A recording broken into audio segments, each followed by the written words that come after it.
ভালো বলে ফেলছো অলরেডি, সো খারাপ তোমাকে আরো বেটার বলতে আরো বেটার বলতে হবে। আচ্ছা, আমি আসলে ব্যক্তি সিয়াম, অভিনেতা সিয়াম এত ভেদাভেদ করে বলতে চাই না। এক্স্যাক্টলি সিয়াম বলতে চাই যে আমি আসলে যত তার মানে অভিনয় কেউ ব্যক্তিগত লাইফেও করে নাকি? করতেও পারি। আচ্ছা, কথা বলতে সিনিয়র আর্টিস্ট কথা বললে কথা বলতে দিতে হবে। জি, আমার কোনো যেটা বলছিলাম যে আসলে মানুষ, আমার তো কমন কলিগ অনেক পড়তো, তো মানুষের মুখে মুখে আসলে শোনা ছিল যে সে সেটে কেমন কি কেমন। একটা কথা বলবো, সে অনেক রেসপন্সিবল, তার ক্যারেক্টারের প্রতি অনেক রেসপন্সিবল, ব্যক্তি মানুষ হিসাবে অনেক রেসপন্সিবল, পাশের সেটের কোন কর্নারে বসে কোন মানুষটা খেয়েছে কিনা ওইটার প্রতি রেসপন্সিবল, তার চোখ সব জায়গায় থাকে এবং এইটা আমার সবচেয়ে বেশি ভালো লাগে। এবার যদি এই দুই সুন্দরী আপনার প্রশংসা করলো, প্রশংসা পঞ্চম, Please, আপনার কাছে জানতে চাই এই দুই সুন্দরী নিয়ে। অনেক, মানে ফেরত দিতেই হবে এটা। হ্যাঁ হ্যাঁ, আমি জানতে চাই। See, প্রথমে হচ্ছে জি জানতে চাই বিপ্লবকে নিয়ে যদি একটু জানতে চাই। আমি এটা বারবার অনেকবার বলেছি, এটা টিম যখন প্রপার হয় তখন কাজ করতে আরাম হয়। কাজটাকে তখন মনে হয় যে না, উই আর ক্রিয়েটিং সামথিং, এবং আমরা প্রত্যেকটা শটে দেখা যায় নিজেদেরকে তো এক্সপ্লোর করতে থাকি। তো এই দুই জায়গা থেকে খুব দুইটা ডিফারেন্ট টাইম লাইনে গল্প বলা হয়েছে। তো দুজনের সাথে বেশ একটা সময় আমাদের কাটানো হয়েছে, পুরো টিম ভালো একটা সময় কাটিয়েছে।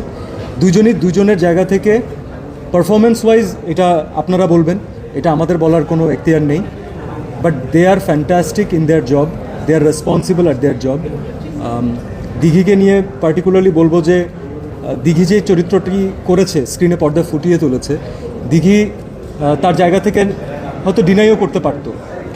তবে আমরা সবাই কনভিন্স ছিলাম যে দিঘি যদি এটা প্রপারলি করে, এটা দিঘি অসাধারণ করবে, এবং সেটাই কিন্তু হয়েছে আলটিমেটলি। মানুষ ওকে নতুনভাবে আবিষ্কার করছে, অ্যান্ড আই এম শিওর যে আমরা আরেকটা নতুন দিঘিকে এবার দেখতে পেলাম, পরের বার হয়তো আরও ডিফারেন্ট একটা দিঘিকে দেখতে পারবো। So I am really happy for her.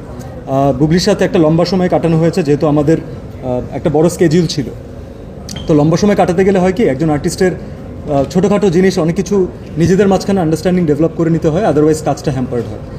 ও কখনো সেটকে ফাঁসায়নি, কখনো ইউনিটকে ওয়েট করায়নি, সে তার কাজে ডেডিকেটেড ছিল, সে তার একই সাথে পড়াশোনা শেষ করছিল। That was also a responsibility. আমাদের টিম থেকে চেষ্টা করেছি আমরা তাকে যতটুকু সাপোর্ট করার, এবং আমি মনে করি এই পুরো টিম ওর যত অভিনয় ক্যারিয়ার যতদিনই হোক না কেন, এই টিম একটা ছোট্ট অংশ হয়ে থাকবে সেখানে, মেমোরেবল এক্সপিরিয়েন্স। অনেক বড় সিয়াম, কারণ আমি আমার MBA লাস্ট সেমিস্টার আমি শেষ করেছি জঙ্গলিতে, এটা আমি আগেও বলেছি, কারণ এটা হয় কি অনেক মেমোরেবল। তো আমরা তো আমার জায়গাটা থেকে শুটিংয়ের জন্য হয়তো অনেক সময় সেমিস্টার ব্রেক, মানে আছে না, ব্রেক পড়ে যেত, বা অ্যাটেন্ডেন্স 75% না থাকলে এক্সাম অ্যাটেন্ড করতে দিত না। সো সেখান থেকে আমি জঙ্গলির স্কেজুয়ালের সময় আমি বলেছিলাম সিয়ামকে এবং রাহিম ভাইকে যে ভাই আমার তো যেহেতু লাস্ট সেমিস্টার চলছে, সো বললো যে নো প্রবলেম, আমরা ম্যানেজ করে নিব। আমরা মেয়েদের পড়াশোনায় অনেক গুরুত্ব দিই। তো সেখান থেকে দেখা যাচ্ছে হয়তো আমাদের কল টাইম ছিল সকাল 10টায় 12টায়, বাট আমার জন্য আমি যেন এক্সামটা প্রপারলি অ্যাটেন্ড করতে পারি সেই জন্য ভোর 5টার সময় শুটিং স্টার্ট হয়েছে। আমি হয়তো পড়াশোনা, আমি যে হয়তো এক্সামের পড়া পড়ছি, দেন আবার যে শর্ট দিচ্ছি। সো এই যে একটা টিমের কোঅপারেশন, তো আমার ভীষণ ভালো লেগেছে, আমার সারা জীবন এটা একটা মেমোরি হয়ে থাকবে। আর এই তো মানে অভিজ্ঞতা শেষ নেই, ভালো খুবই ভালো। প্রথমত আমি আগেও বলেছি যে জঙ্গলি তো ভালোবাসার সিনেমা, পারিবারিক সিনেমা অবশ্যই, বাট তার পাশাপাশি মিউজিক্যাল সিনেমা। জঙ্গলি অ্যালবামটা সবাই কালেকশানে রাখতে পারবে একটা কারণে, কারণ এখানে না মানে সব ধরনের মিক্স অ্যান্ড ম্যাচ, মানে মিউজিক্যাল সে ফ্লেভার আছে সেখানে। যেমন একটা ইমোশনাল সং আছে সেখানে, খুব দারুণ একটা রোম্যান্টিক সং আছে সেখানে, আবার একটু ডান্স নাম্বার রোম্যান্টিক সং আছে, মানে সব কিছু মিলেমিশে একাকার। আর এখানে আমাদের মিউজিক্যাল এই বড় জার্নিটার সাথে যিনি আছেন, আমাদের সবার প্রিয় লেজেন্ড শ্রদ্ধেয় আমাদের প্রিন্স মাহমুদ ভাইয়া। সো উই আর ভেরি মানে blessed to have him in our film.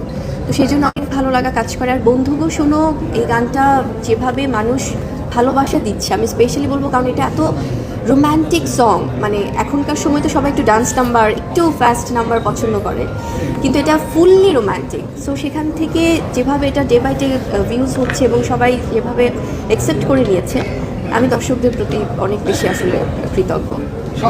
দর্শকদের উদ্দেশ্যে বলবেন। আর সাথে সাথে আপনি যে বন্ধুকে শুনে বলছিলেন যে আপনার অভিনয়ের মতো আপনার গলাটাও সুন্দর, তো সেক্ষেত্রে আমরা গানটা দিয়ে শেষ করতে চাই। জি জি জি জি ভাইয়া, আমি এর আগেও অনেকবার গেছি, আজকে এটা থাকুক, আবার না এটা আজকে সিয়াম গাবে বা দিঘি। আমরা গান অলরেডি গেয়ে ফেলেছি, তো আমরা একটা জিনিস রিপিট করতে চাই না, রিপিট করা ঠিক হবে, এবং এটার জন্য আমরা আরেকবার এর মধ্যে মিট করবো। হ্যাঁ, আমরা আপনাদেরকে আগামীকালকে আবার শোনাবো।